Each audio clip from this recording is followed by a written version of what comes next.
नमस्ते जी। वैदिक राष्ट्र में आपका स्वागत है। आज का हमारा विषय है अपनी जीवन यात्रा को इसके लक्ष्य पर पहुंचाने का प्रयत्न करना चाहिए। आज के इस लेख के लेखक हैं वैदिक विद्वान मनमोहन कुमार आर्य, देहरादून से। आइए विषय की ओर चलते हैं। मनुष्य व इसकी आत्मा एक यात्री के समान है जो किसी लक्ष्य की ओर निरंतर बढ़ते हुए अपने वर्तमान जन्म और जीवन में यहाँ तक पहुँची है। मनुष्यों की अनेक श्रेणियाँ होती हैं। कुछ ज्ञानी और बुद्धिमान होते हैं।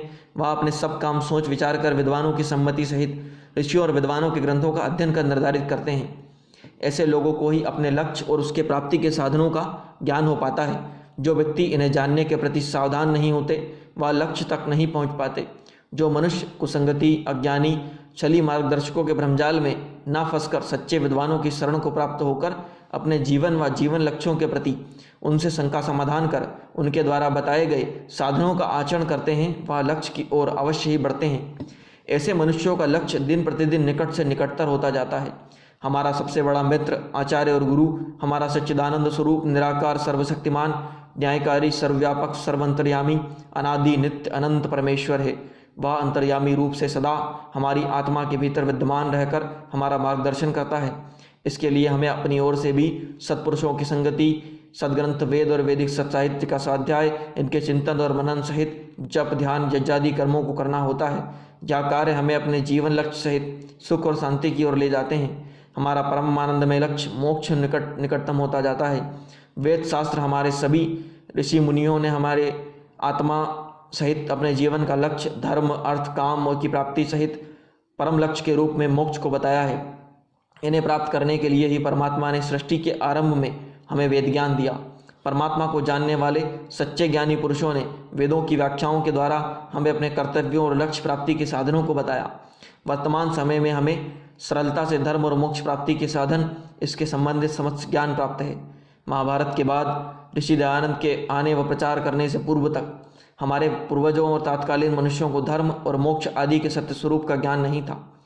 ऋषि दयानंद के मौखिक उपदेशात्मक प्रचार, उनके ग्रंथ सत्यार्थ प्रकाश, ऋग्वेद भाष्य भूमिका, संस्कार विधि, आर्याभिविनय, ऋग्वेद भाष्य आंशिक, यजुर्वेद भाष्य संपूर्ण से हमें धर्म और मोक्ष विषयक यथावत जानकारी मिली। इससे हमें अपने कर्तव्यों का बोध होता है। इसे अपनाकर ही मनुष्य का जीवन सफल होता है। वेद व वैदिक शास्त्र संसार के सभी मनुष्यों के लिए हैं। इसको जो जितना अपनाएगा, आचरण में लाएगा, उतना ही शुभ, मंगल और कल्याण होगा।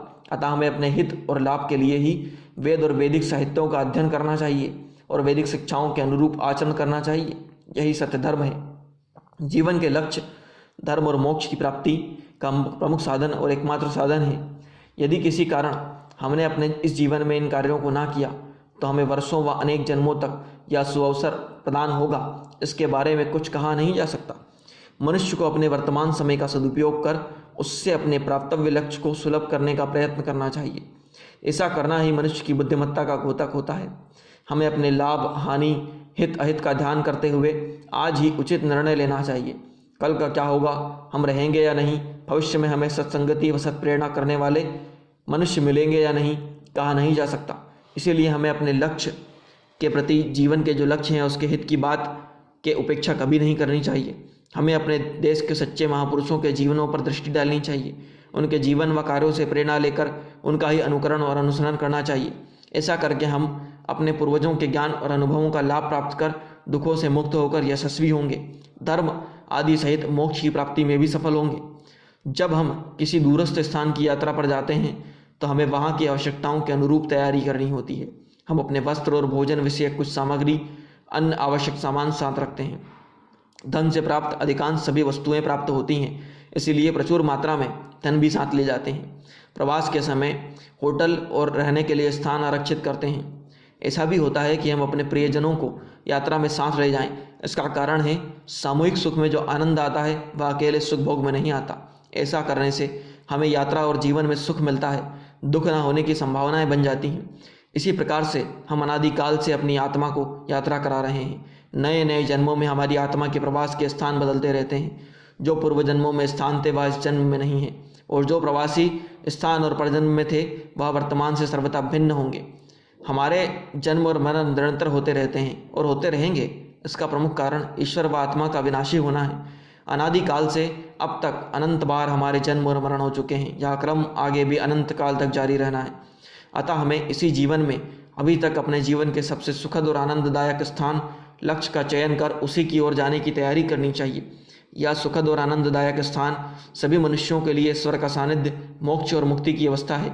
इसी का उल्लेख हमारे सत्य शास्त्रों में मिलता है। इसी पथ पर हमारे विद्वान पूर्वज चले थे। उन्होंने ही नहीं अपितु परमात्मा ने भी हमें बताया है कि सत्कर्मों से, परोपकार से, यज्ञ, जप, उपासना आदि को करके मृत्यु को प्राप्त करो और मृत्यु को पार करो, मृत्यु से दूर हो जाओ। विद्या और शुद्ध सद्ज्ञान से मोक्ष अर्थात जन्म मरण से रहित, जन्म मरण से छुड़ाने वाले ईश्वर को प्राप्त करो। अर्थात यज्ञ, उपासना आदि परोपकार सत्कर्मों के माध्यम से मृत्यु जो है उससे पार चले जाओ। विद्या और सद्ज्ञान को प्राप्त करो, मोक्ष को प्राप्त करो। इनके माध्यम से इसी लक्ष्य को हमें प्राप्त करना है, उस स्थान पर पहुंचना है। इस मोक्ष नामक लक्ष्य को प्राप्त करने के लिए ही हमारे ऋषियों ने ईश्वरीय ज्ञान वेद के आधार पर पंच महायज्ञों का विधान किया है। इन सभी यज्ञों को हमें निष्ठा और श्रद्धापूर्वक करना है। इनको करने से हमारी आत्मा पतन से बचेगी। इसके विपरीत आत्मा को ज्ञान और विद्या की प्राप्ति होकर आत्मोन्नति होगी। आत्मोन्नति ही मनुष्य की उन्नति और उत्कर्ष का प्रमुख साधन है। ऐसा करने से हमें कभी किसी प्रकार के दुख का नहीं होगा। इन कार्यों को करके मानसिक और आत्मिक संतुष्टि प्राप्त होगी। ऐसा होने पर हमारी यात्रा सुखद और मुक्ति के जो लक्ष्य है, मुख्य लक्ष्य हमारा, उसको प्राप्त होने में हमें सफलता मिलेगी। इसके विपरीत जीवन में भौतिक पदार्थों व धन आदि का संचय कर हम जो भौतिक सुख प्राप्त करते हैं, उनके साथ अनेक प्रकार के दुख और रोग आदि जुड़े होते हैं। भोजन अधिक करने से हानि होती है। अधिक धन की रक्षा करना भी कठिन होता है। इसके साथ ही हमें धन की प्राप्ति आदि में भी अनेक प्रकार के अकर्मणीय कर्मों को करना पड़ता है, जिसका फल दुख के रूप में ईश्वर से प्राप्त होता है। अतः जीवन में लोभ रहित होकर मनुष्य को सात्विक कर्म करना चाहिए, जिससे अधिक सुख और भोग से होने वाले रोग और अन्य दुखों से बचा जा सके। दुखों से बचने के लिए वेदादि ग्रंथों से स्वाध्याय सहित पंच महायज्ञों से युक्त जीवन ही निरापाद चिर आनंद की प्राप्ति कराने वाला होता है। मनुष्य जीवन में हमें अपने वर्तमान व भविष्य के दुखों से रहित सुख व आनंद से पूरित करने वाले उपायों को जानने, उन्हें करने वाले कार्यों को करने को प्राथमिकता देनी चाहिए। इसमें विलंब करना उचित नहीं है। यह उपाय वैदिक धर्म को ग्रहण कर उसके अनुसार जीवन व्यतीत करना ही सिद्ध होता है। सत्य मान्यताओं और सिद्धांतों का ज्ञान, उनका पालन ही वैदिक धर्म है। सत्याचरण ही धर्म है। इसके विपरीत किए जाने वाले सभी काम अधर्म होते हैं। मांसाहार, प्राणी हिंसा, दूसरों को अकारण दुख देना आदि कार्य मनुष्य के कर्तव्य न होकर अकर्तव्य अधर्म की कोटि में आते हैं। संसार में अविद्या से युक्त होकर जो अविद्या से दूर करने वाला मत है, अविद्या को बताने वाला मत है, वो एक ही है, वह है वैदिक धर्म और वैदिक मत। इसे समझने का प्रयत्न कर इसी धर्म को ग्रहण करने की धारणा विवेकी पुरुषों का देते हैं। इसी कारण ऋषि दयानंद ने अविद्या आदि दोषों से युक्त मान्यताओं और सिद्धांतों को मानना छोड़ दिया। जो सत्य सिद्धांत उन्हें वेद और वैदिक साहित्य से प्राप्त हुए थे, उनकी सत्यता की परीक्षा और पुष्टि कर उन्हें अपनाया। वह अपना सभी ज्ञान अनुभव हमें सत्यार्थ प्रकाश, वेद भाष्य आदि ग्रंथों को मिलकर हमें प्रदान कर गए हैं, उनको लिखकर हमें प्रदान कर गए हैं।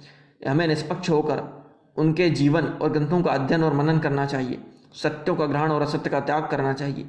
इसके साथ ही देश, समाज और संसार का उपकार व कल्याण करना होगा। इसी से हमारे देश, समाज और संसार का कल्याण होगा। इन्हीं कर्मों में जीवन की सफलता का रहस्य छुपा है। इन सब कर्तव्यों को करते हुए हम अपने जीवन की इस यात्रा को इसके लक्ष्य मोक्ष के निकट और मोक्ष तक पहुंचा सकेंगे। ओम। प्रस्तुत लेख के लेखक थे वैदिक विद्वान मनमोहन कुमार आर्य।